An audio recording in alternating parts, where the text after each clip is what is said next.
Hello. Thank you for registering for At the Table, From Diversity to Belonging, a Journey to Reconciliation workshop. Today, I just want to thank you for registering and welcome you to the next 4 weeks. We will be studying or setting up the table on week 1, doing some story circles. Week 2, we're going to look at theological and biblical foundations on God's reconciliation. Week 3, looking at some historical narratives of race and the church. And week 4, we'll talk about best practices in your local church and as a district. So today, what I want to talk about is just a little bit about from diversity to belonging. That's the theme that's going to go across for the next 4 weeks. And here I have a picture or a slide of this progression that moves us from diversity to belonging and beloved community. And what does that mean? So proximity, that's where we start. We start having interactions with people. Some of us might even have multi-ethnic churches. And here I see just a couple of beautiful pictures of your district. You're already doing diversity. You already have multi-ethnic spaces. Sometimes in some churches might think that they're already diverse and multi-ethnic because they have some color and diversity in their congregations, but we don't want to stop there because it is about relationship. We want to move towards solidarity and actually having multiple cultures in our congregations so that there's inclusion. Everyone feels included. And as we progress to that, we don't want to finish there either. We want to move on to mutuality, where we say, I need you and you need me. And not only do I value your culture, I want to learn about your culture. We want to learn from each other and about each other because of this mutual love we have for each other. And we call that beloved community. And when I think about beloved community, I think about the Church of Acts and how in Acts chapter 2, verses 43 through 47, just read this real quick to you. Awe came upon everyone because many wonders and signs were being done by the apostles. All who believed were together and had all things in common.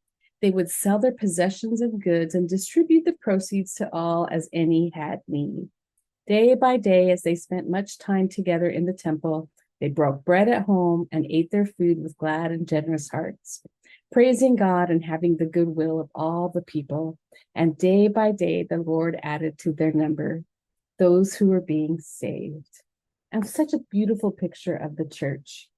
And when we think of spending time together and having fellowship, we think of just being happy and having joy and having food. But as I looked deeper into these passages, it really meant a lot more than that. As I thought, how did they give everything away? Did they really have everything in common? I noticed 3 words. One is koinonia, fellowship. When they had fellowship, it was about community. It wasn't a bunch of individuals gathering together. They were one community, and there was intimacy there. Mutual affection, grace, love, joy, suffering with, and unity, spiritual unity.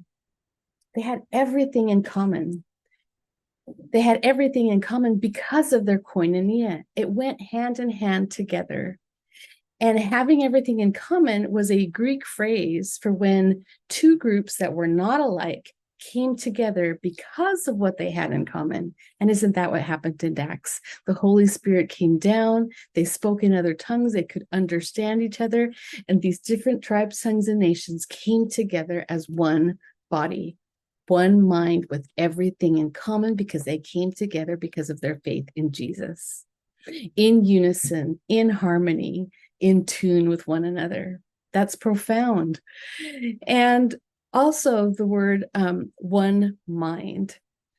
They were one mind because they were in tune with one another.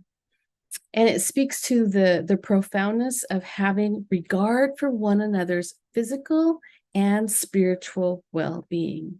So this goes beyond just having coffee and cookies fellowship. It's about true mutuality and beloved community because we have a profound love for one another and care for one another's physical and spiritual needs. And so koinonia, having everything in common, being of one mind, and actually even giving everything away all went hand in hand. You couldn't have koinonia without also sharing resources, reciprocity, redistribution of property. That's probably the hardest part about koinonia. But they all went hand in hand. You could not have one without the other. So I look forward to spending these next 4 weeks with you as we learn ways where we can move from proximity to solidarity to mutuality, belonging, and beloved community. See you there. Bye.